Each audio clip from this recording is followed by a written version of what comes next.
Real quick before I start today's episode, I want to remind everybody that your mental health is very important.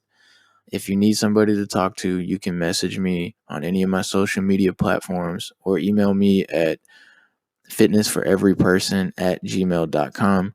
But if you feel like giving up and you need somebody to talk to right this second, please call 1-800-273-8255. Just don't give up. You do have a purpose. Please believe that. The Avidity Fitness Podcast.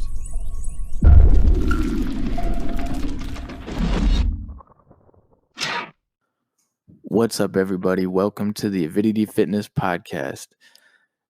Thank you for tuning in to episode 11. Today, I want to talk about intermittent fasting. It's been a couple weeks since I recorded an episode, I think. I think it's been 2 weeks. Things have been real busy and hectic on this end, but I'm keeping it all together. Summer's hitting me, though. It's pretty hot. We're not even in the hottest part of the summer yet. I believe it's going to get pretty brutal. But yeah, I've been busy at work, been busy trying to launch the brand. I can sit here and make excuses all day, but I'm back. Boom, I'm back. Got a new mic. Well, really, it's not mine, it's my brother's, but I'm going to get the same one. So this is the quality that we're going to have going forward. So yeah, here we are. If you haven't followed me yet on Facebook and Instagram, please do so. Subscribe to my YouTube channel as well. If you have any suggestions on content to make, let me know, because I'm gonna keep doing with like the yoga videos and stuff. I mean, I got a bunch in mind. I got some stuff that I'm working on recording here soon. I'm doing an ab video. Everybody loves a good ab workout, so I'm gonna show one of my favorite little routines that I used to do all the time.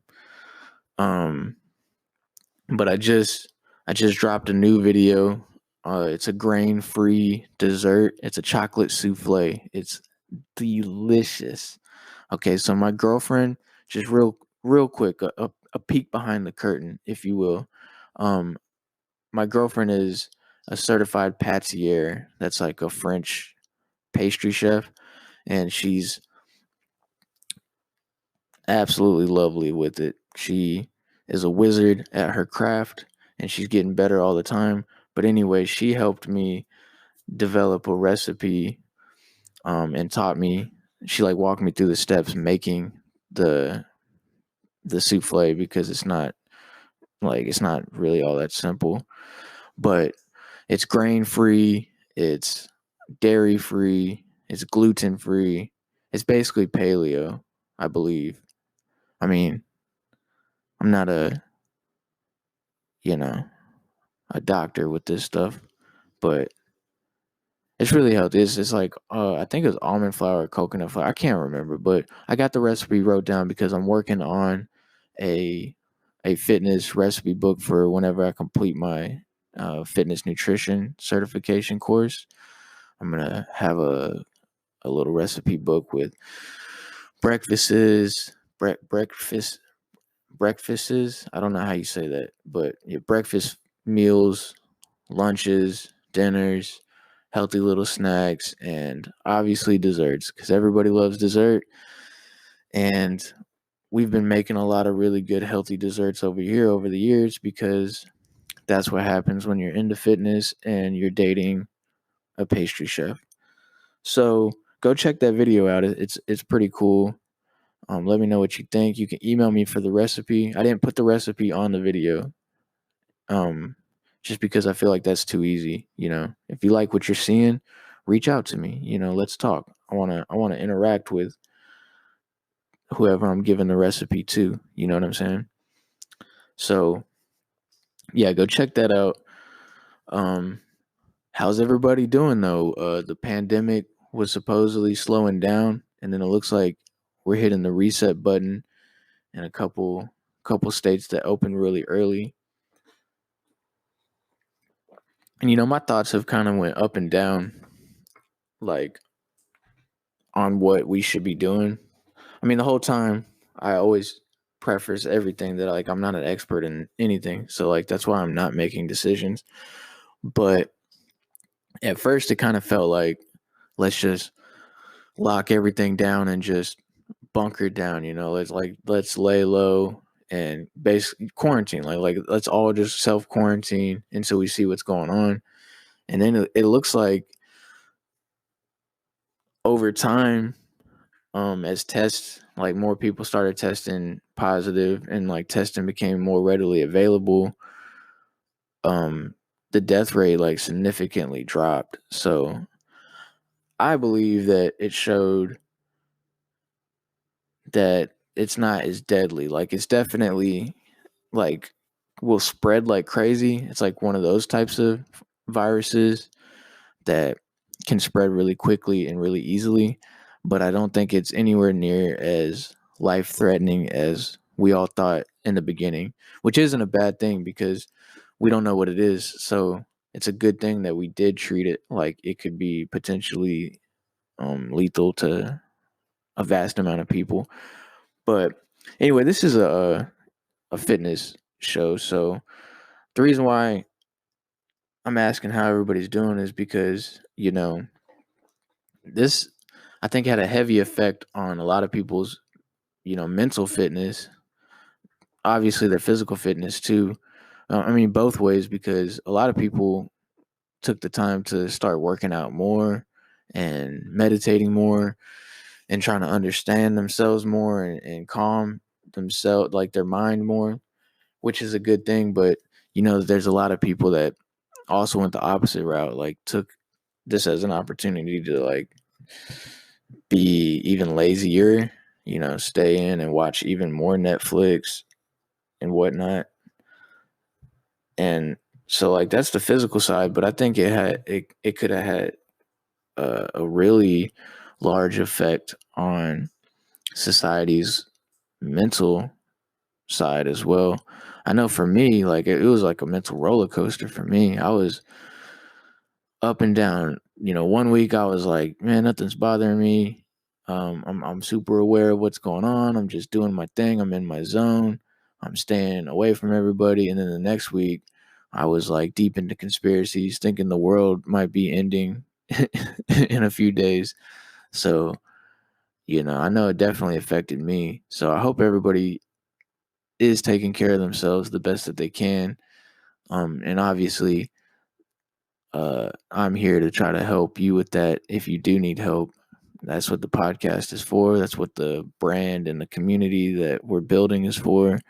It's to be here as an anchor for, if you ever have doubt or you want to reassure yourself or you just want to see something positive, something healthy, that's what it's for. Is to help build the foundation of your health and wellness and stay consistent with it. So if you need help, obviously, if you just need somebody to talk to, or you need a routine, or you got questions, anything, just let me know. Message me, email me, all that. I'd be glad to talk to anybody.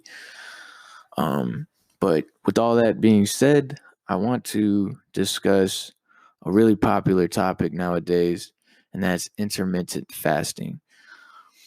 It's one of those things that kind of hit the mainstream, like the trends, all the fitness memes and stuff that went around Instagram, and a bunch of articles started being wrote and dug up about it, and it became a way, just another tool that people were trying to use as like a badge. Like, this is what I do to lose weight, or this is what I did, this is what I'm gonna try. Instead of just looking at their routine and their habits as a whole, like stepping back and looking at their whole life and what they've been doing and how that's been adding up. And that's not to say, this is just my philosophy. I'm going to get into an article that was wrote by Dr. Monique Tello. She's a really awesome MD, She wrote a really good article in her blog on the Harvard Medical School website. But I really like her a lot because she is like directly against pharmaceutical stuff, all that. We'll get into her and her article because she does, obviously she knows more about what she's talking about with this stuff on the science side and stuff. Because she's a doctor. Come on.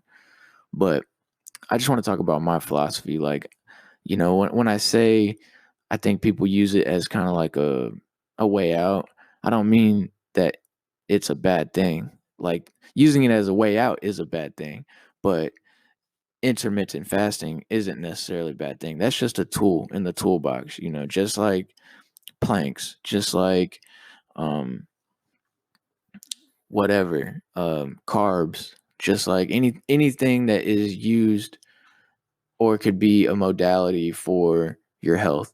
So that's not what I mean by like it's a way out. But I do think that it can be used obviously for great benefit. Well, I guess it's not necessarily obvious, but it's obvious to me because like naturally as humans, whenever we were like in a tribal state, when we were nomadic and we had to hunt and gather for our food, like the supermarket wasn't on the corner. We didn't just have a endless supply of food and snacks and processed stuff to just eat whenever we wanted. We sit around, we just eat. Like everything's revolves around food in our society now. Like every holiday revolves around food. We get together to watch a movie and we're eating popcorn and M&Ms. We get together to watch the Super Bowl and it's a smorgasbord of snacks and foods. So like everything, it's just food all the time. And it was not like that when humans were first evolving into humans and becoming what we are now. I mean, thousands of years ago, like there were periods that you went hungry and you had to deal without nutrients or at least dense nutrients like the protein and animal fats and stuff like that that really keep you alive and really keep you going. You had to make do with being hungry. That's why humans were a lot smaller back then. But so I think it's a natural thing just to begin with before we even start like looking at scientific studies or anything like that. I think it just makes sense that fasting every once in a while could definitely be beneficial. I mean, it's what we did as humans and we survived back then. So just the consumption of food all the time, never being hungry, I think is slowly evolving us into something different than what we've always been, if that makes sense. That's a little foo-foo sounding, like I'm a philosopher or something, right? Well, that's just what I think. And I think that whenever people have been unhealthy their entire life, or maybe just most of their life, but most likely like their entire life, and you see those people all the time. They're just looking for a way out. They try Zumba, and I'm not talking bad on nobody or any company or training style. But if you go to those Zumba classes and you look at them, you'll see the same exact people in there. Every Zumba class, like every whatever, you see them all the time. I do, at least. I see the same faces going in and out of the Zumba room at my gym for years, and they're still overweight. They still look unhealthy. I mean, it's good that they're getting a cardio in and they're getting blood moving around, but still, like they're still not changing. A lot of them are still overweight. Like they literally have no composition difference, but they think that the Zumba's working and keeping their fat off and stuff. But really what they're doing, if they're going to Zumba, but then they're having margaritas on the weekends, they're eating all the chips and salsa. I always use that reference. And it's funny because my girlfriend loves chips and salsa and margaritas.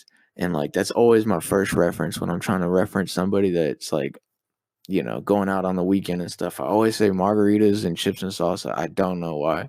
It's some like subconscious thing or something. I don't know. But you know what I'm talking about. It's the people that do like the special training or the special diet that they saw on the internet or some influencer talking about, and they swear by it, but then they don't stick to it necessarily. So, they'll do whatever the hardcore workout routine through the week, but then they're not changing their actual like deep habits that are inhibiting their progression. So they hang on to these cool, I don't know what you would call them, like advertised result generating whatever. What if it's a work like Zumba or a diet tea or um, those things that you wrap around your belly and it's supposed to make you sweat the fat off. Whatever it is, it's like band-aids. That's what it is. That's the perfect analogy. It's not a way out. So like I'm talking about people that are just putting band-aids over their issues.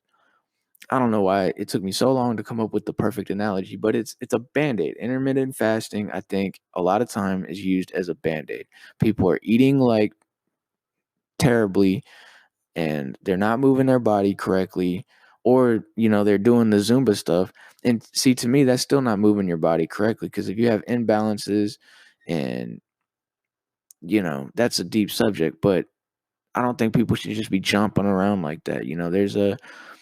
There's a way to progress into an overall consistent healthy lifestyle. So like just jumping it, just going for an hour a day, 5 days a week, and smashing your body, and then the rest of it. So, what is that? That's an hour a day for 5 days a week. That's only 5 hours. How many other hours in that week are you treating your body like you don't respect it? And then intermittent fasting pops up on some something that you believe in, or something that you like, and or somebody that you like, and they swear by it. So then now you swear by it. You're going to try it out and you might see some results. I believe that most people, whenever they first intermittent fast, they start seeing results because they're losing water weight, because they've been bloated, they've been eating processed stuff, and then you fast and you flush a lot of those toxins out. Your body gets rid of it all because it's finally getting a chance to get it out. So you lose just the water weight, like that initial. It's not subcutaneous fat, that's for sure. So that's my philosophy on it. So let's dig into what Dr. Monique Tello believes. And let me tell you a little bit about her, because she's really cool. I read her book, Healthy Habits for Your Heart. You guys should pick that up if you're into reading. It's an awesome, um, it's a great book. So you guys should check that out. Monique Tello, Healthy Habits for Your Heart. But that's how I found her first. And she writes for the Harvard Health blog on the Harvard Medicine website. She's got a lot of awesome little articles on all types of subjects. Uh, let's see. I want to read this part right here. It talks about no advertisements or solicited views. This is why I dig Dr. Monique Tello. She says, my academic medical institution does not accept pharmaceutical representatives nor marketing of any kind. In other words, no product pushing, no free samples, no swag. This is because it is well known, research proven, in fact, that when doctors accept these things, they become less objective and their prescribing habits change. For this same reason, I do not accept advertising and do not feature solicited services nor products on my blog or website. If I offer an opinion or suggestions for a suggestion for a service or a product. It's an honest and objective opinion, and I don't get anything for sharing it. And to me, that's awesome. That's as forthcoming and honest. Like, she's keeping it as real as can be, and that's what I'm all about. I love it when people get down and they cut the politics out, because that's the thing. Every time I talk to somebody, never mind, we're not going to get into me because, yeah, I'll just sound like I'm whining. So anyway, she's really cool. She's an MD, so she's a medical doctor. She's based in Boston, Massachusetts. She's a primary care physician, medical school instructor, researcher, writer, and a mother, all stimulating jobs that bring rich experiences. She feels very lucky and very tired. I bet she does. Jeez. Physician, a primary physician, a medical school instructor, researcher, writer, and a mother. Goodness. But this is her article. It's intermittent fasting, a surprising update. She posted this on June 29th, 2018. And she updated it in February of this year, 2020. So 4 months ago. All right, hold on 1 second. I gotta get some water. Sipping white tea. Hold on, I'll tell you what it is. It's great though. It's amazing. I did yoga earlier, right before I started recording the podcast. Amazing. Now I'm sipping tea.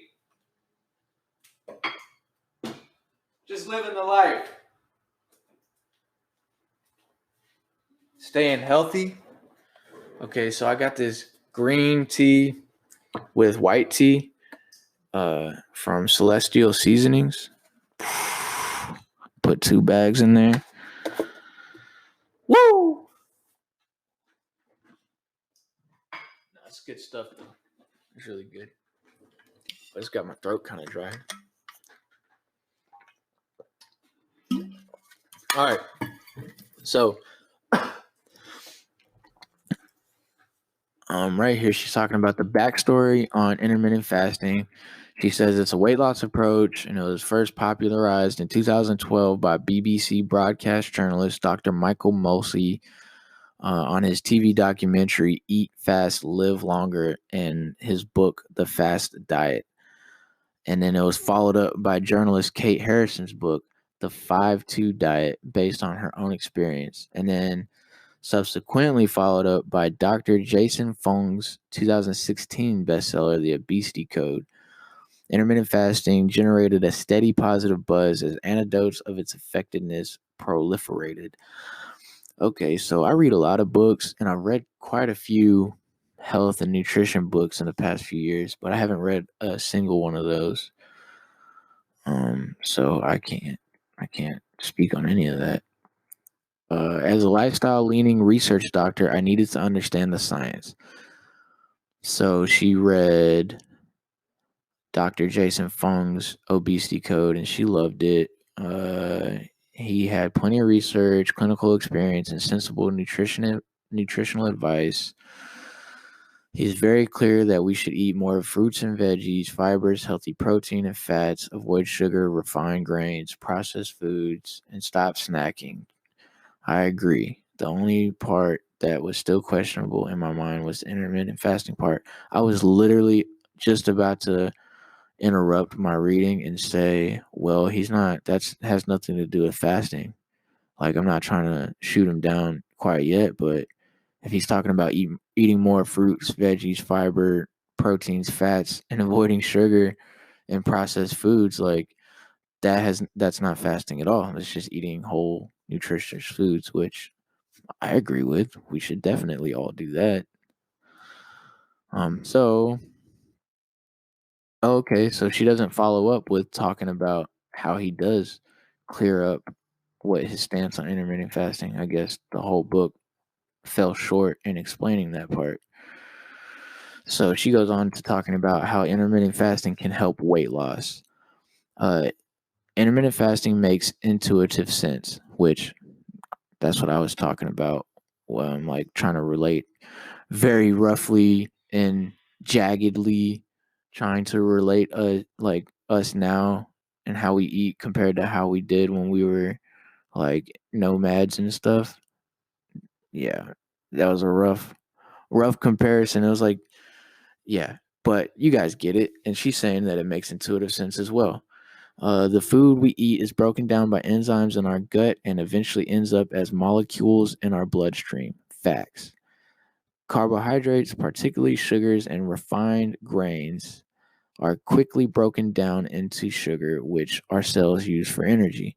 If our cells don't use it all, we store it on fat cells as well. Fat. So that's literally the idea of putting on subcutaneous fat. Like if you're eating too much energy, like you consume too much energy that then you expend and your body doesn't know what to do with the energy, it gets stored as fat. But sugar can only enter our cells with insulin, a hormone made in the pancreas. That was my dog. You all right back there, bud?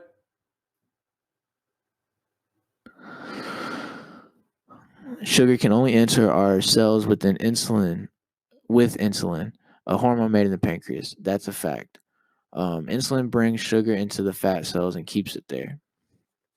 Okay, between meals, as long as we don't snack, our insulin levels will go down and our fat cells can then release their stored sugar to be used as energy. We lose weight if we let our insulin levels go down.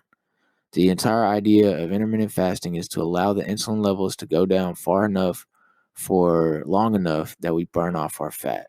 That makes sense. I mean, yeah, that's why people that don't eat that much are skinny, usually.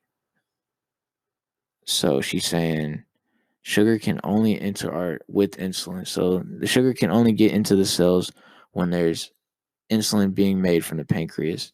And that's when the insulin brings the sugar into the fat cells, right? And she's saying if we don't snack, the insulin levels go down. So the sugar that has been caught by the insulin and pulled into the fat cell can be released whenever the insulin levels go down and they stop pulling in um, the sugar into the fat cells. Then they can start releasing some, and that's used as energy. Uh, yeah, makes sense to me. And fasting can be hard, but maybe it doesn't have to be. Okay, she's this is just going into talking about her idea on fasting, and she says to stick with a sensible plant-based Mediterranean style diet, which I don't completely agree with. I think eating a lot of plants and stuff is really good for you, but we need animal fats. Not a lot. Obviously, America eats way too much everything, but definitely way too much meat. Like we don't need that much meat, but we do still need animal fats 100%. She said, but she goes, I like this part right here. We have evolved to be in sync with the day and night cycle, which is what we call the circadian rhythm. Our metabolism has adapted to daytime food and nighttime sleep. Because back then, when we were nomads and first becoming humans, we had to use the day to get all our food and do everything we needed to do to harvest our stuff, hunt, whatever time period you want to go back to. We use the sun to get our things done, and then we use the nighttime to rest and recover and recharge our energy. And nighttime eating is, she goes on to say, nighttime eating is well associated with a higher risk of obesity as well as diabetes because everything gets stored a lot easier. Based on this, researchers from the University of Alabama conducted a study with a small group of obese men with prediabetes. They compared a form of intermittent fasting called early time restricted feeding, where all meals were fit into an early 8-hour period of the day, 7 a.m. to 3 p.m. Um, just real quick, that's my favorite style of eating. I eat between 6 a.m. and 2 p.m. I do my best at least. And that's when I feel the best and I see the most results. I preach, not necessarily preach, I wouldn't say that, but I do think that everybody should try eating in a time restricted window. That's what she's talking about right there. Early time restricted feeding. She quoted that because I guess that's what the University of Alabama study, like the researchers called it. That's a really stupid name, if you ask me. Sorry, guys. I'm sure you guys are way smarter than me, but you should have hit me up because early time restricted feeding, just, I mean, I guess you are talking about starting it in the morning, but okay, we're back. Had some minor technical difficulties there with the microphone. It cut out. I don't know what happened. I didn't get to the bottom of it, but we're back up and running. And I tried to adjust the volume a little bit because the initial recording, um, part one before the mic cut out, sounded really loud. So hopefully this is a little bit better. If not, then I will adjust it some more and get it perfectly tuned for the next episode. But back to the study that we were talking about with the time restricted window. The group of obese men that ate from 7 a.m. to 3 p.m. and then fasted, from 3 p.m. to 7 a.m. the next day, it says that they had a dramatically lower insulin levels, uh, significantly improved insulin sensitivity, as well as significantly lower blood pressure. Uh, and that sounds wonderful to me for your health, obviously. That's probably why I feel so good whenever I do my time because, like I said, I eat from 6 a.m. to 2 p.m. And I'm telling you, that's when I feel amazing. I got the most energy. I feel like I can conquer the world, honestly. So it's got to be because all my insulin levels are starting to balance out and get in check. My sensitivity's down and my blood pressure's down like that. It's like a math problem. Like 2 plus 2 equals 4, right? And she goes on to say, what might change? What might changing timing help? Why does simply changing the timing of our meals to allow for fasting make a difference in our body? An in-depth review of science of intermittent fasting recently published in New England Journal of Medicine shed some light. Fasting is evolutionarily embedded within our physiology, triggering several essential cellular functions, which that's interesting because that's what I was talking about. Um, Comparing us back to like us now to ancient humans. She says fasting is evolutionarily embedded within our physiology. So it's like fasting is what made us become what we are. It triggers several essential cellular functions. Flipping the switch from a fed to fasting state does more than help us burn calories and lose weight. The researchers combed through dozens of animal and human studies to explain how simple fasting improves metabolism, lowering blood sugar, lessens inflammation, which it improves a range of health issues from arthritic pain to asthma and even clears out toxins and damaged cells, which lowers risk for cancer and enhances brain function. The article is deep but worth a read. And she's talking about the New England Journal of Medicine, um, covering intermittent fasting, if you guys are interested in that. So, is intermittent fasting as good as it sounds? And she went and talked to the director of a general hospital, and he's a professor at Harvard Medical School, and he said there's evidence to suggest that the circadian rhythm fasting approach, where meals are restricted to an 8 to 10-hour period of the daytime, is effective. Though generally, she recommends that people use an eating approach that works for them and is sustainable to them. Okay, well, so it sounds like you should eat your meals. What this article is saying, and what I believe, and what I preach to my clients and to my loved ones, the people close to me that look to me for advice, I tell them eat good whole foods, when you need them. So while you're moving your body, working, thinking, planning, using brain power, muscle power, skeletal power, all of that, when you're using energy, that is when you need to be consuming energy. And then whenever it's time to rest, it's time to let your body digest, recover, repair, and get ready for the next cycle of when you are using energy and consuming energy, which is what they call breakfast. Breakfast, the first meal of the morning, is called breakfast. Break fast. You're breaking your fast from the night because it's not good to be digesting food while you're trying to sleep. So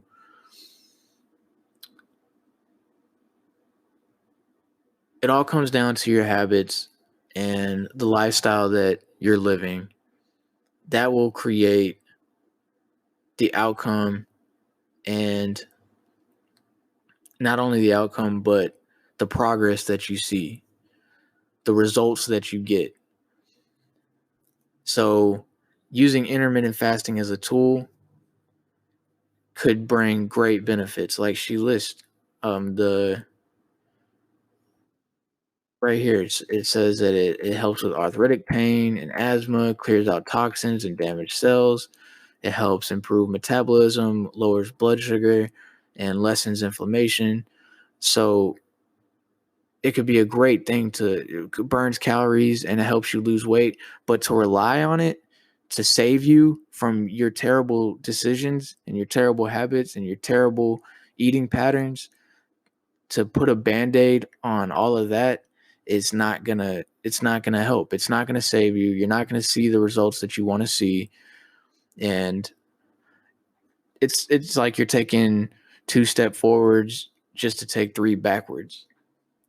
So my thoughts and my beliefs on intermittent fasting is that it should be used periodically just to remind yourself how important nutrients are and what a blessing it is to have them on hand at all times. We take it for granted. We all do. Everybody does. So use it to look introspectively at yourself and understanding who you are. Don't use it to pull you out of your really negative cycle of habitual decisions. And that's it. We ran a little long on this episode, but I like it. I like this format that I'm in.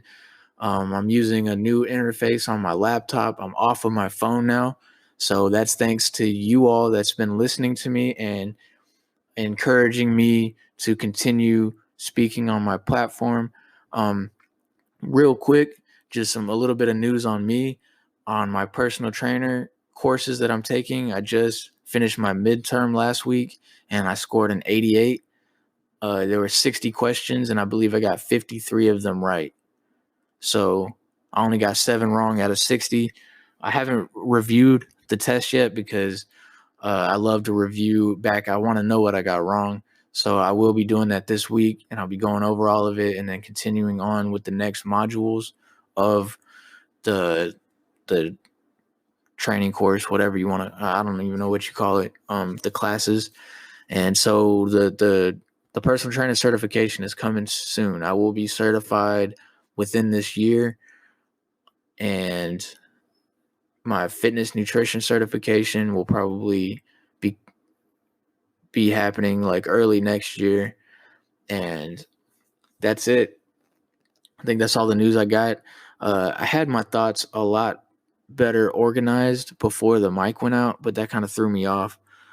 But next week, I believe I will be recording again, and I haven't quite found the topic. I don't know if I should start teasing topics ahead of time to get people interested, or if I should just drop new ones just randomly, like random topics, whatever. But be on the lookout for my first guest. I will be bringing on. I've talked about it before in previous episodes, but we're starting to coordinate it some more now, so it should be happening soon. It's my really good buddy.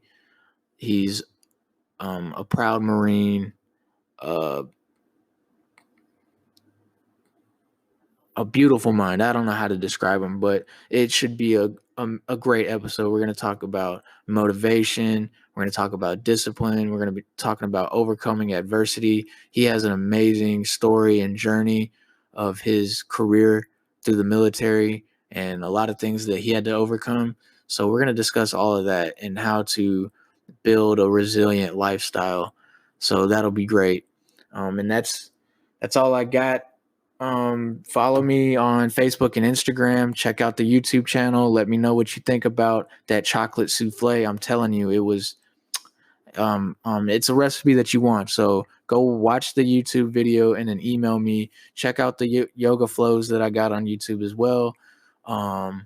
Stay sharp, stay ready, stay healthy, stay fit, and eat your vegetables.